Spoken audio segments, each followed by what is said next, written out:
Salut les gars, aujourd'hui on va mettre un petit peu à l'honneur le milieu de terrain du Paris Saint-Germain. On a parlé déjà de Fabian Ruiz avec son joli but d'une frappe pied droit. Maintenant on va se pencher sur le milieu de terrain, notamment sur ce match-là.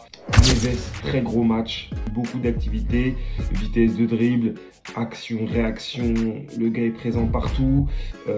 Quand il sort, il est à plus de 70 ballons joués. 70 ballons joués, c'est quand même une grosse activité. En ce qui concerne Vitinha, on est à plus de 150 ballons touchés. Incroyable. Et Fabian Ruiz, 149 ballons joués. Lorsqu'un milieu de terrain touche plus de 100 ballons, on est sur des performances de très très haut niveau. On est sur des joueurs qui ont l'habitude de beaucoup toucher la balle, d'avoir une grosse influence dans le jeu de possession de leur propre équipe. Là, les trois milieux de terrain ont une grosse influence dans la possession. C'est incroyable.